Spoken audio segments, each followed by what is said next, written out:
Good morning. I've got to tell you, this is the first time that I have been this up close and personal with alpacas. Joining me now, Shannon Cassidy-Rouleau, co-owner here at, you're going to have to help me with the pronunciation Ballintotas Alpacas. Ballintotas Alpaca Yes, Ranch. yeah. Before I ask you about the background behind the name, let's introduce me to your family. This is my husband, Chris, my daughter, Trelina, and my son, Kieran. Good morning, everyone. Thanks for harnessing the animals for us. Okay, let's talk a little bit about Ballintotas. You mentioned that it's a village in Ireland? It's a small town in Ireland where my father was born. Okay. And when we started the farm, we started with two, we call them pet stock alpacas, which means that they're not for breeding, they're for fiber exclusively. And we just wanted to have two pets. And so we figured it was a name nobody would ever have to pronounce. So we named it Ballintotas Alpacas. Kind of odd to have Irish mixed with Peruvian alpacas, but it was sentimental, and now it's we've grown to 15 animals, so people have to pronounce it, and any way they pronounce it is fine with us. So is that typically the first question that you It get is when the people first call? question, Okay, yes. so I wasn't yes. the first time. No, common, yeah. So you mentioned that alpacas are actually Peruvian? Peruvian, yeah, from Peru, Bolivia, Chile. And most of the lighter colors originate in Peru and the darker colors from Bolivia and Chile. And the animals that we have are known as Wakaya alpacas. And they grow long fleece, but it stands away from their body, puffy like a teddy bear kind of.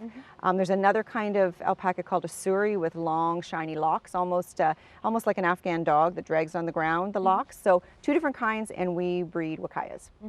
And the different, would it be fur or wool? Be fiber. It would be Or fiber. fleece, yeah. Okay, so Yeah. do the different animals produce different fibers for what will be turned into different clothing? Lighter colors tend to be finer, softer and more fine than darker colors, but younger animals always have the finest fleece. So as they age, their fleece changes, but there's always a purpose for them. The best fleece is always around their middle area, that's called the blanket. And when it comes to their chest and their legs, that's the fiber that would be seconds or thirds and would go for other purposes. So every animal's fleece has a purpose, and every place on the animal has a purpose.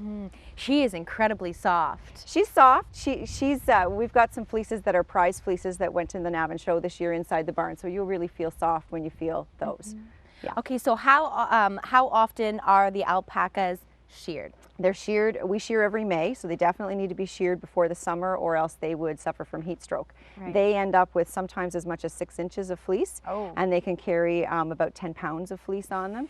So they are very hot. Even in the summer, we spray them with a hose, or we have a kiddie pool that they love having their belly sprayed, and so they need to be cool, so we make sure we get it off before the summer hits. Do they have personalities? Absolutely, every one of them has a different personality. For example, Neva, she's the only one in the herd who eats apples. She stole tomatoes off the tomato plants through the fence this year. She's got a very calm personality as well. Clara does. The boys, they're out eating in the pasture. We've got a couple of boys who are a little more mischievous. This is Liffy, and she's curious. And alpacas generally are really curious, but some of them definitely, you've got the one who comes up at you in the barn and tries to take your hat off, or pulls on the back of your jacket.